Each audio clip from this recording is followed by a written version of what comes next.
हाय बहनों, नमस्ते, प्रणाम, राधे राधे। आप सब कैसी हैं? स्वागत है हमारे यूट्यूब चैनल में आप सभी का। मैं आपकी कुसुम आप सबके बीच लेकर के आई हूँ बहुत ही प्यारा सोहर गीत। सोहर गीत जैसा भी लगेगा कमेंट बॉक्स में कमेंट करके ज़रूर बताइएगा। वीडियो को फुल वॉच कीजिएगा, वीडियो को लाइक शेयर सब्सक्राइब कीजिएगा और सुनिए। ऊंची ऊंची बखरी सा सूरजी कई तबहुना बयर लागई तबहुना बयर लागई हो पिया धीरे धीरे बेनिया डोलावऊ गरम हमरे लागई गरम हमरे लागई हो पिया धीरे धीरे बेनिया डोलावऊ गरम हमरे लागई गरम हमरे लागई हो। आंगने में सुअवई मोरी मैया ओ सरवा बहिनिया ओ सरवा बहिनिया हो धनिया चुरुर मुरुर बेनिया डुअलई शरम हमरे लागई शरम हमरे लागई हो। रनिया चुरुर मुरुर बेनिया डुअलई शरम हमरे लागई शरम हमरे लागई हो।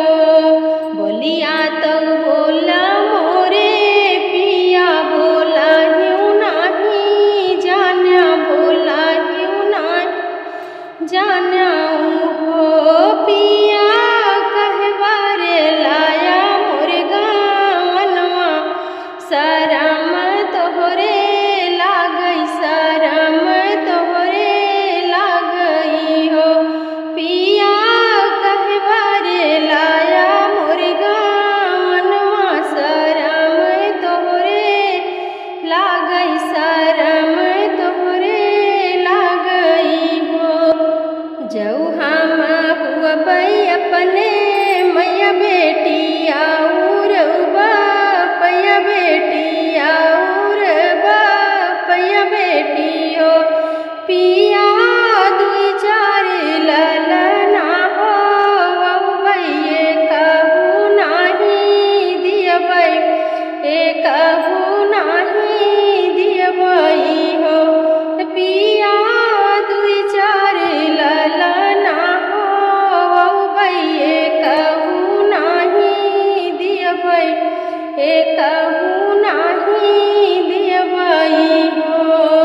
जऊ हम हुअबई अपने मैया बेटा आउर बापैया बेटा आउर बापैया बेटा हो रनिया सजिया पर नाही धरबई ललन कैसे हुई हई ललन कैसे हुई हई हो रनिया सजिया पर नाही धरबई ललन कैसे हुई हई ललन कैसे हुई हई हो पिया करबई हम सोरा हऊ सिंगार पुवई चला औ ब्याया पुवई चला औ ब्याऊ हो पिया करबई हम सोरा हऊ सिंगार